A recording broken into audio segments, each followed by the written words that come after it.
The first sign wasn't silence or distance. It was the way Olivia started smiling when she thought I wasn't looking. Private smiles. Smiles aimed at a secret audience I couldn't see. It was the way she hummed strange songs under her breath. Songs I'd never heard her play once in our home. I didn't catch her in a lie. I caught her in a feeling. That Friday night, something inside me cracked. Not a loud break, but a slow, deliberate tear, like fabric being ripped apart by hand. I had spent the whole day staring at my phone, waiting for one of her cold, mechanical messages about running late. Instead, she sent nothing. Radio silence. At 9:10, I left the house without any clear plan, just the stubborn instinct that if I sat there any longer, I'd choke on it. I drove without knowing where I was going. The streets blurred past me, neon signs bleeding together like some cruel, gaudy painting. I ended up outside the Cove, a dim-lit cocktail bar where Olivia swore she hated the crowd. Too desperate, too loud, she once said. Yet there she was. I saw her before she saw me, standing under the awning, her body turned toward a man I had never seen before. She laughed. That same secret laughter I'd heard echoing down our hallways at night. It wasn't the Olivia I knew. It was some glossy, hollow version of her, preening and careless. She flicked her hair over her shoulder like a teenager, touched his chest lightly as she laughed again. My stomach twisted itself into something ugly and feral. I should have turned away, should have walked back to the car and driven until everything I felt turned into background noise. But I didn't. I crossed the street slowly, each step deliberate, like I was giving her time to feel me coming. She didn't. The guy said something low, something that made her duck her head in mock shyness, her hand resting on his arm like it belonged there. I stopped a few feet away, close enough to smell her perfume, the one I bought her for our anniversary, clinging to the night air like a sick joke. Long shift, huh? I said, voice low and even. Olivia flinched as if slapped. Her hand jerked off his arm, but her face, oh God, her face. She gathered it back together so quickly, like a magician snapping a trick back into place. She blinked at me, all wide-eyed innocence. Jason, what are you doing here? The guy turned, confused, glancing between us. I didn't look at him. He didn't matter yet. I thought you hated this place, I said, keeping my voice casual, as if we were discussing dinner plans. Changed your mind? For a beat, she said nothing, calculating. Then she laughed, bright, brittle, and looped her arm through mine like she could erase the last 60 seconds if she smiled hard enough. This is Mark, she said lightly. He's helping me with a project at work. I stared at her. Work. The same job she claimed kept her chained to her desk night after night?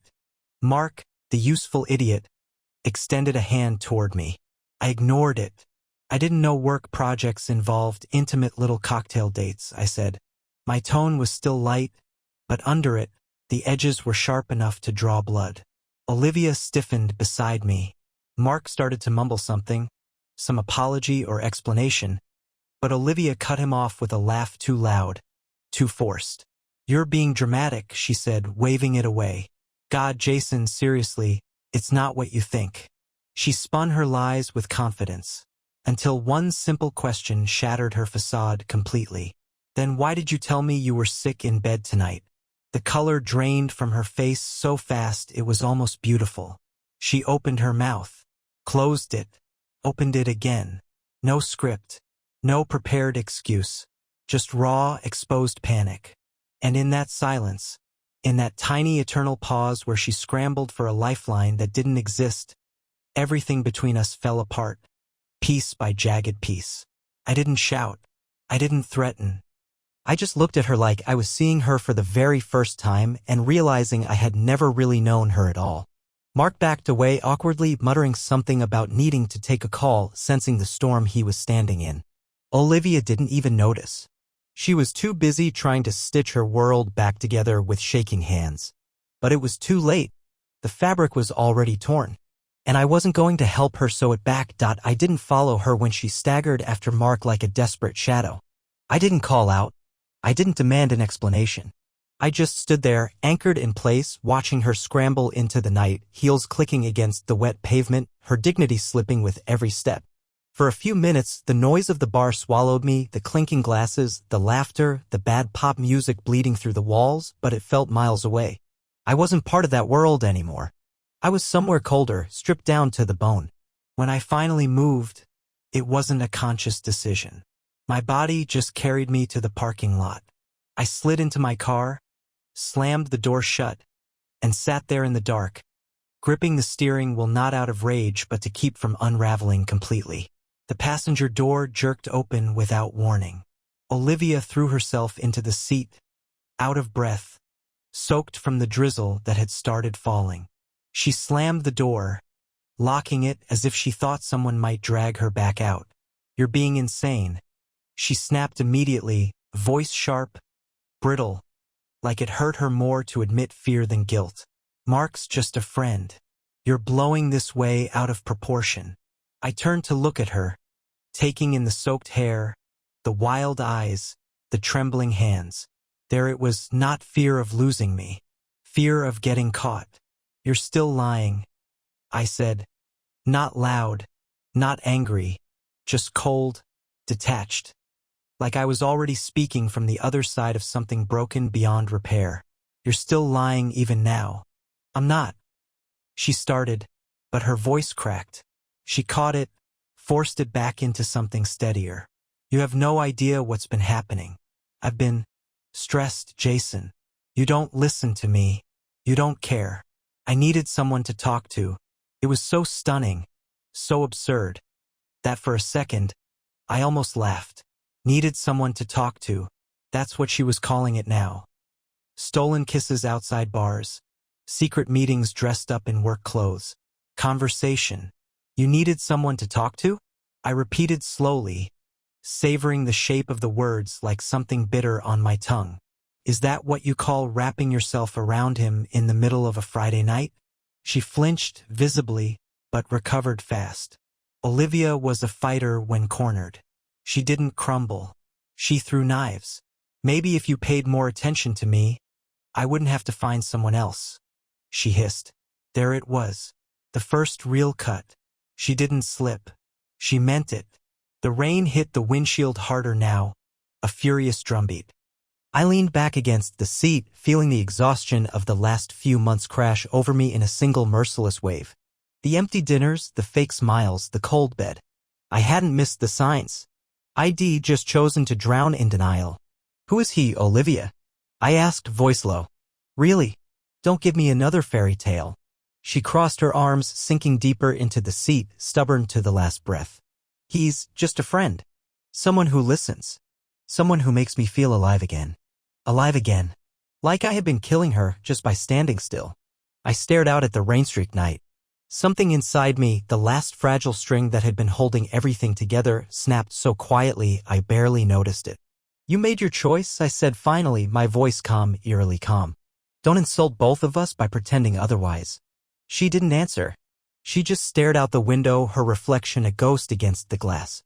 We sat there in the silence, two strangers locked inside a dead marriage, the air between us thick with every unsaid word, every betrayal dressed up as an excuse. And as I stared at her, I realized something brutal and liberating at the same time. I wasn't here to save her. I wasn't here to fix this. I was here to end it. When I finally spoke again, my words sliced the space between us clean. "You're coming home tonight. But not because I'm forgiving you. You're coming home to pack." Olivia's head snapped toward me, outrage flashing across her face. She opened her mouth, no doubt to launch into another attack, but I cut her off with a look so cold it froze her in place. "We're done," I said. "I don't need an apology. I don't even want the truth anymore. I just want you gone." The first real crack appeared then, a shimmer of panic in her perfect mask. But it was too late. She had spun her lies with confidence until one simple question shattered her facade completely. And now nothing she said could stitch it back together. Without another word, I started the engine. The car roared to life, loud and rough, drowning out whatever weak defense she might have tried to mount. I didn't glance at her again as I pulled out of the parking lot. I didn't need to. The woman sitting beside me wasn't my wife.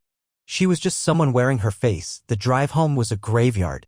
No words, no looks, just the humming of the engine and the thick, almost living weight of everything dying between us. Olivia shifted beside me, restless, her body twitching like she was trying to find the right posture to make herself smaller. I kept my eyes on the road. If I looked at her, I might say something I couldn't take back. Not yet.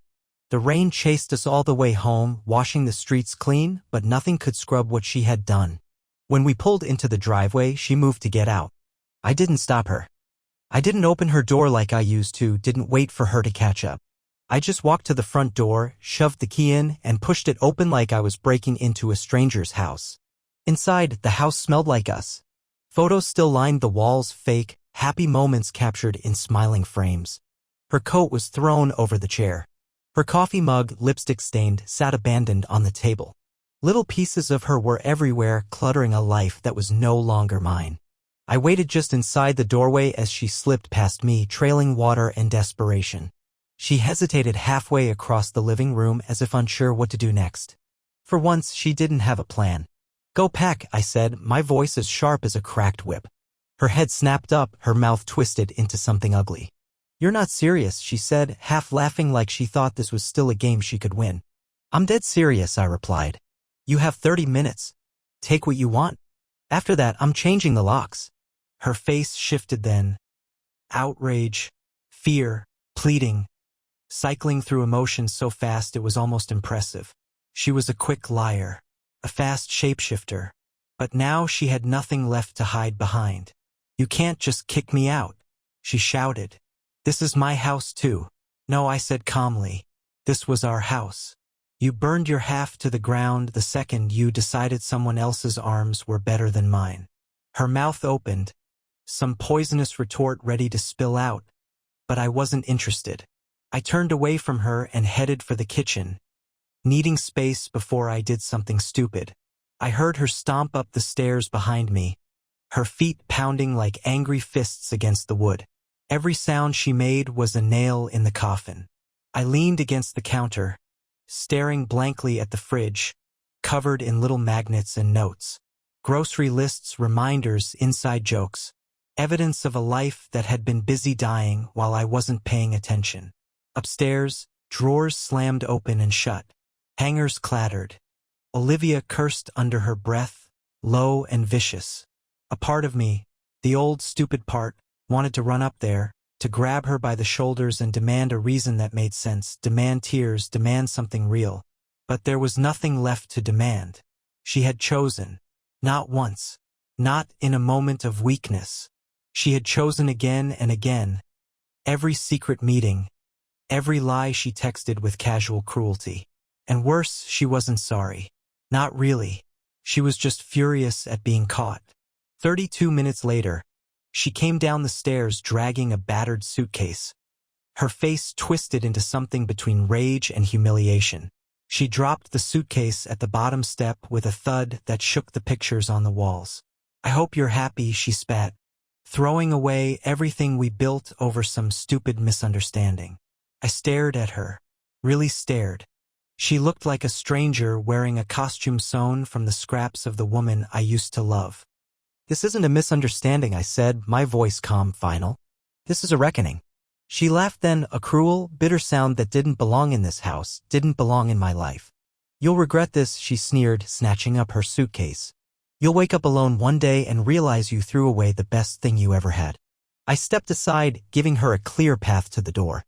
"If you were the best thing I ever had," I said, my voice almost a whisper, "then I have a lot to look forward to." For a heartbeat, she hesitated, as if waiting for me to change my mind, to reach for her, to beg. I didn't move. Finally, she yanked the door open and disappeared into the storm, the door swinging shut behind her with a hollow, empty sound. I stood there in the silent house, listening to the rain, the echoes of her departure bouncing off the walls. And when I finally let myself breathe again, it was a breath of something I hadn't felt in months. Freedom. It didn't taste sweet. It didn't feel victorious. It just felt real. Something my marriage hadn't felt in a very, very long time. The house was so still after she left. It felt wrong, like I had stepped into a memory instead of my own home. The rain outside dulled everything, muting the world down to a low, endless hum. I stayed standing there for a long time, staring at the front door like it might open again, like she might come back. But she didn't. Good. I moved slowly through the house, collecting the pieces of her that she hadn't bothered to pack. A stray jacket on the couch, a pair of earrings glinting on the bathroom counter, a half-empty bottle of shampoo she insisted on using even though it made her hair smell like artificial flowers. I threw everything into a trash bag. No ceremony, no hesitation. By the time I was done, the living room looked foreign, like a hotel lobby I didn't belong in. I was about to sit down, maybe finally let myself feel the full weight of everything, when the doorbell rang. Sharp, urgent. My body reacted before my brain caught up. I yanked the door open, half expecting her to be there, dripping wet, mascara running, begging for forgiveness she didn't deserve. But it wasn't Olivia. It was Mark, the man I had seen her with, now standing on my porch like he had a right to breathe the same air as me. His hair was plastered to his forehead from the rain, his face pale and twitching with nerves. "Look, man," he blurted before I could slam the door in his face, "I didn't know she was married, all right? She told me you two were separated." I just stared at him, stunned for a second by the sheer audacity. "She told you that?" I said, my voice dangerously low. He nodded quickly, eager, desperate. "Yeah, man. She said you were living together still for financial reasons, but you weren't, you know, together." I swear I wouldn't have touched her otherwise. I should have punched him. I should have thrown him off my porch. But the rage I felt wasn't clean like that. It wasn't the kind that could be burned off with violence. It was heavier, colder, meaner.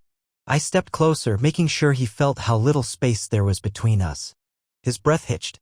"Let me guess," I said quietly. She needed someone to talk to. Someone who listened. Someone who made her feel alive again. His eyes widened. He didn't answer. He didn't have to.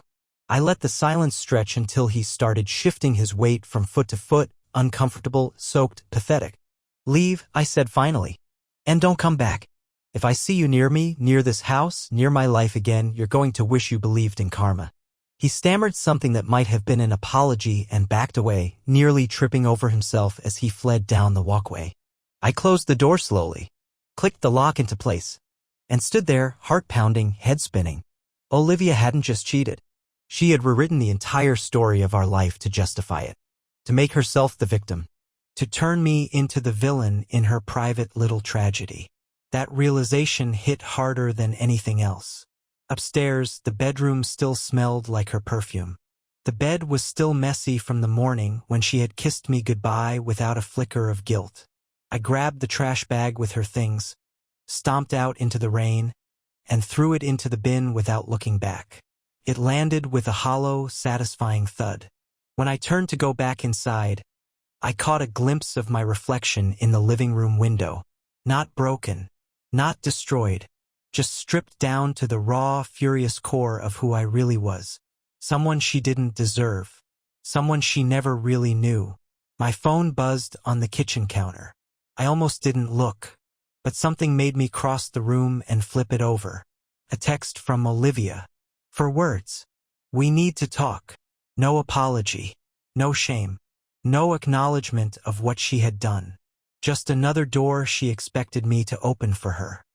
I stared at the message, a cold, humorless smile curling on my lips. If she thought the worst was over, she was about to learn just how wrong she could be. I didn't answer her text. I let it sit there, unanswered, a dead thing buzzing on my counter while the rain smothered the world outside. Every minute I waited, the messages kept coming. "Jason, we need to talk. I didn't mean for it to go like this. You're overreacting. I deserve a chance to explain." Deserve. She actually said deserve. After 20 minutes, the knocking started. Not polite taps. Hard, aggressive pounding. I didn't move at first. I wanted her to feel it, the wall she had built with her own hands, the silence she had earned. But the knocking didn't stop.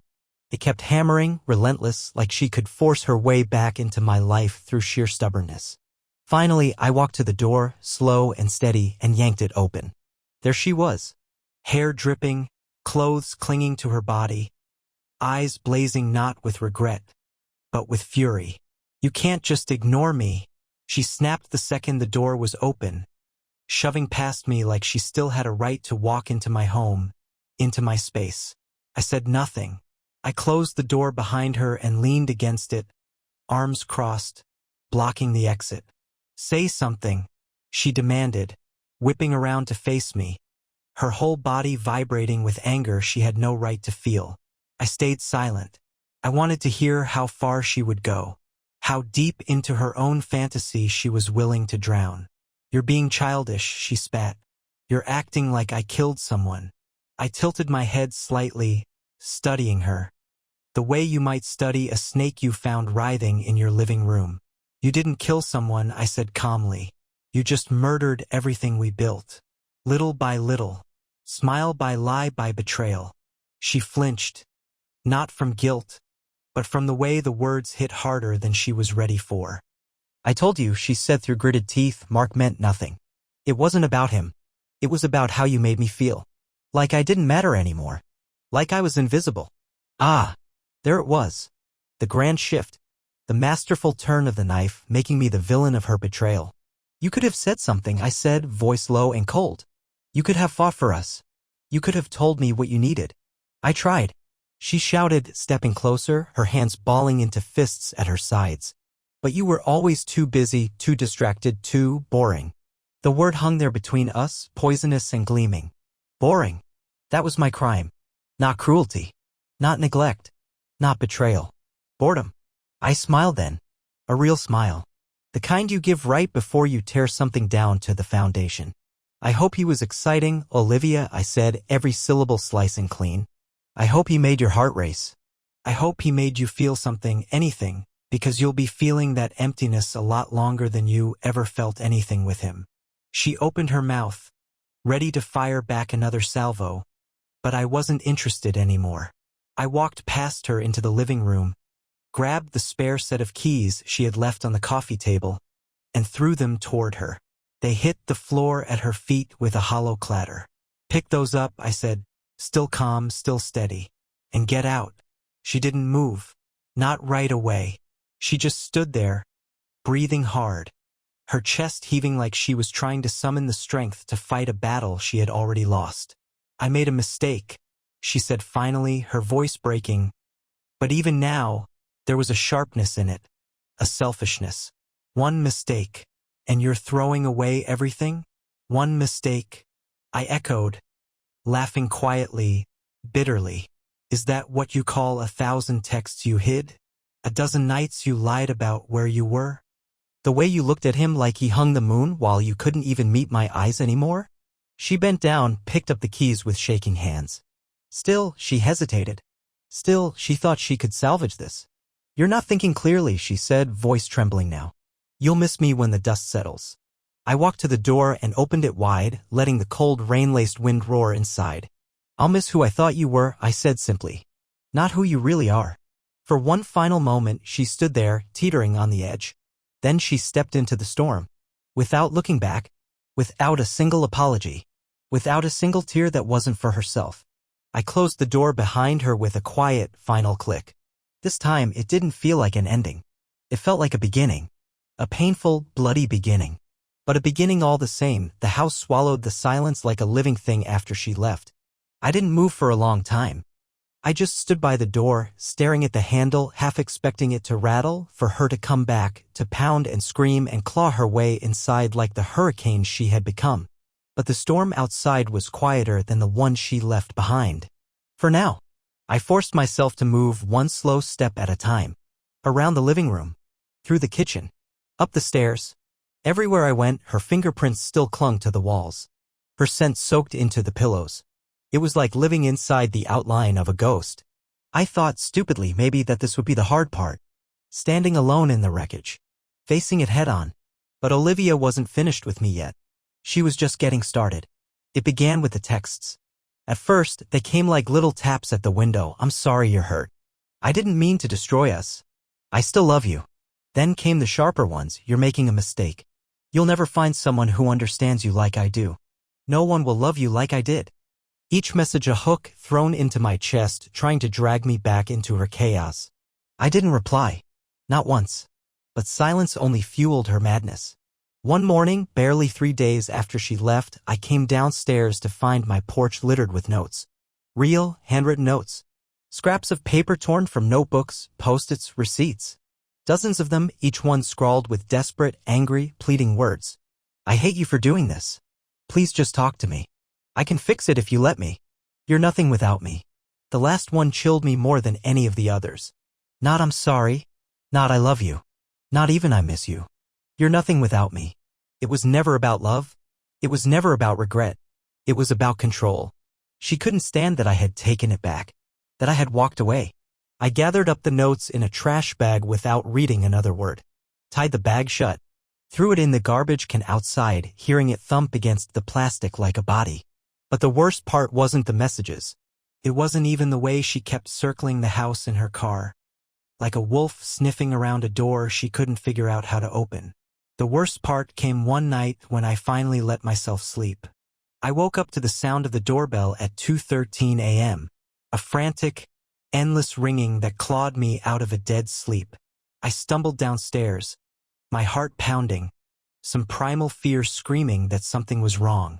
Through the peephole I saw her, standing in the rain, soaked to the bone, holding something against her chest. For a second, half dreaming, half mad, I thought it was a baby, that she had somehow brought a child into this nightmare. But it wasn't. It was a photo album. Our photo album. The one we built together over years of vacations, birthdays, stupid little moments. The one that used to sit on our coffee table like a trophy. She clutched it to her chest like a weapon. I didn't open the door. I didn't move. I just watched as she flipped the album open with shaking hands, ripped out a picture, the one of us at Niagara Falls, drenched and laughing, before life hardened her into someone unrecognizable, and pressed it against the glass. I stared at it, at the frozen memory of a happiness that had never been as solid as I thought. Then she ripped the photo clean down the middle and let the pieces fall at her feet, staring at me through the glass the whole time, daring me to stop her, daring me to care. I turned away, walked back upstairs, lay back in bed and let the rain drown out the sound of her pounding fists. This was not love. This was war. And I wasn't fighting anymore. I had already won the only battle that mattered. I had walked away. The pieces she tore apart were hers now. The ruins she created were hers to live in. I wasn't going back. Not for her screams. Not for her tears. Not for the broken pieces of a love that had been rotting long before I dared to look closely enough to see it. For 3 days after the album incident, there was quiet. Not real peace, not the kind you trust, but the brittle, hollow stillness that settles just before something breaks. I lived like a man waiting for an earthquake. Phone off. Curtains drawn. Every creak in the floorboards, every whisper of the wind against the windows made me stiffen, listening for her. She didn't text again. She didn't leave notes. She didn't come pounding on my door in the middle of the night. And for a moment, a stupid, fragile moment, I thought it might finally be over. That she had burned herself out. That she had realized the fire she set would never warm her again. I was wrong. It happened on a Tuesday, around noon. I had taken the day off, exhausted in a way that sleep couldn't touch. I needed a break from everything, from work, from people, from thinking. I was sitting at the kitchen table, eating a sandwich I barely tasted, when a sharp knock hit the door. Precise. Measured. Wrong. Not Olivia's desperate pounding. Not the rain-soaked chaos I had grown used to. This was colder. Planned. I opened the door. 2 uniformed officers stood there, rain dripping from the brims of their hats. Jason Turner? One asked, voice neutral, professional. I nodded, something icy sliding down my spine. We're here because an allegation's been made. He continued, pulling a small notebook from his pocket. We need you to come down to the station for a few questions. I didn't even ask who made the allegation. I knew. God, I knew. Inside the station, they asked their questions. Simple. Loaded. Deadly. Had I ever laid hands on Olivia in anger? Had I ever threatened her? Had I ever made her feel unsafe in our home? Every word tasted like metal. Every answer burned on the way out. No, no, no. But facts didn't matter here. Truth didn't matter. Someone had whispered poison into official ears. And now I was the villain of a story I didn't even recognize. They let me go after 2 hours, after seeing no bruises, no hospital visits, no evidence of anything but a woman's word against mine. But the damage was done. The stink of accusation clung to me, heavy and sickening. And when I walked back into my empty house, I found another surprise waiting for me. The locks had been changed. For a few seconds, my brain refused to process it. I turned the key again, harder. Same result. I stepped back, looked at the doorframe. A brand new lock gleaming there, proud and mocking. And taped to the door, fluttering slightly in the breeze, was a piece of paper. A restraining order. Filed that morning. Signed by a judge too busy to ask questions. Built entirely on lies. I read the paper twice, 3 times, my hands so tight on it that the edges crumpled. It was simple, really. Effective. Cruel. I was legally forbidden from entering my own home. From contacting Olivia. From setting foot within 100 yards of her. She had beaten me to the finish line, painting herself as the victim in a masterpiece of betrayal. And me? I was nothing now but a villain she had crafted out of smoke and broken promises. I stood there in the driveway, the rain seeping into my collar, my fists at my sides, staring at the house I had bought, the home I had built, now turned against me. I could almost hear her inside, laughing, celebrating, believing she had won. But she didn't understand something critical. I wasn't the man she betrayed anymore. The man who begged. The man who forgave. That man died the night she tore everything apart. The man standing here now wasn't interested in begging, or pleading, or fighting on her battlefield. I had my own war to wage, and it wouldn't be loud. It wouldn't be messy. It would be silent, precise, unforgiving. She spun her lies with confidence until one simple question shattered her facade completely. Now it was my turn to ask the questions. The right ones. The ones she couldn't lie her way out of. I didn't rage. I didn't scream. I didn't even call anyone to vent. I sat quietly in my car, the restraining order clutched in my hand, the rain blurring the world outside the windshield into a shapeless smear. And I thought, really thought, Olivia wanted chaos. She wanted noise, drama, messy fights she could point at and say, see, he's dangerous, he's unstable. She expected me to lose my mind, to come banging on the door, shouting her name, giving her all the ammunition she needed to bury me completely. I wasn't going to give her that. I was going to cut her off so cleanly she wouldn't even realize she was bleeding until it was far too late. I drove to a small coffee shop 2 towns over. Somewhere quiet. Somewhere anonymous. I pulled out my laptop, connected to a network she couldn't touch, and got to work. Step 1. I pulled every record I could find. Joint accounts, mortgage papers, insurance documents, phone bills. I didn't need revenge. I needed proof. Evidence of how deep her lies ran. And it didn't take long to find it. Buried inside our shared phone plan were call logs she hadn't thought to erase. Hundreds of calls and texts to Mark starting months before she ever admitted knowing him. Calls during work. Calls during girls' nights. Calls during family dinners when she stepped outside to take an important client call. The betrayal wasn't a crack. It was an earthquake that had swallowed months of my life without me even realizing it. And the bank statements, God, the bank statements. I found hotel charges tucked between grocery store purchases and gas station receipts. Little weekend getaways she had paid for with our joint card, like a slap in the face disguised as normal life. It wasn't a mistake. It wasn't one night of weakness. It was a campaign. Deliberate. Planned. Cold. I compiled everything. Built a file so thick it felt like it had weight, like I could drop it on a table and hear it crash. Emails. Texts. Photos. Receipts. Call logs. Each piece a stitch in the true story Olivia had tried to erase. And I wasn't just keeping it for myself. I was preparing for the war she didn't even know she had started. Step 2, I called a lawyer. Not just any lawyer, the best divorce lawyer in the city, a man whose name alone made people uncomfortable when it came up in casual conversation. He answered on the first ring, sharp and clinical, like he had been waiting for this call. When I explained the situation, I didn't embellish. I didn't need to. The truth was ugly enough. Send everything you have, he said.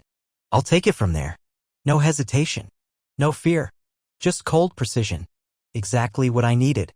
By the time I closed my laptop and drained my second cup of black coffee, the first domino had already fallen.